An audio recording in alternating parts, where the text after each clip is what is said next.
Hello, wonderful leaders. I hope you're having a good day. And today we're going to be talking about for day 5, assume positive intent. This can be a really big challenge for a lot of us. It can be those moments where when something doesn't get done, we think it was on purpose or somebody's being passive aggressive, and we start to fill in the blanks a little. And why is that? It's because our brains actually fill in the worst case scenario when we have a lack of information. It's really connected to our survival instinct. When we don't know or something feels unsure, we add in what's the worst case scenario or what's a negative that could impact me because our brain wants to decide if it should fight or flight. It wants to know, what should I do next to protect myself? And a lot of those instincts come into play when we're in work, and we have to kind of acknowledge them and move past them. So when you feel yourself putting in that energy to come up with the negative story, slow down and rewrite it. Remember that it can be the Brene Brown exercise of the story I'm telling myself is, and then rewrite it, or go to the source and find the real information that you need. Often we don't slow down and ask the clarifying questions of peers or sometimes even ourselves or the person that we report to because we think we already know the answer.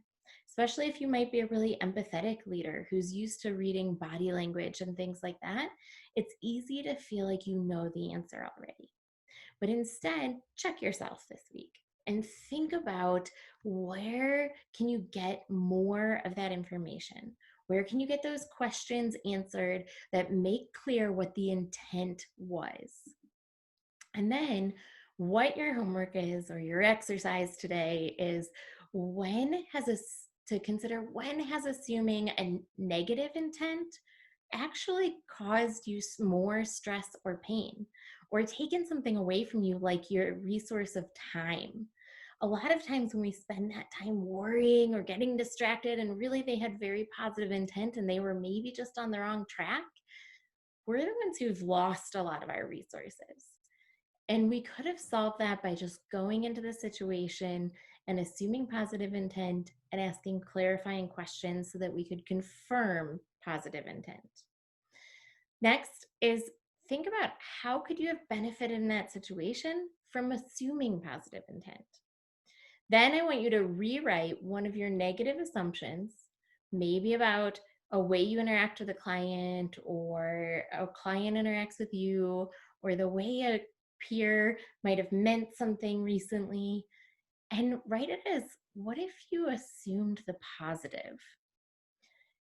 Then think about, what could you clarify with them to get to be sure that you're confirming the positive. It's really a very freeing exercise. So I'm excited for you to walk through it and remember Brene Brown's words of, the story I'm telling myself is, but then you get to rewrite the ending.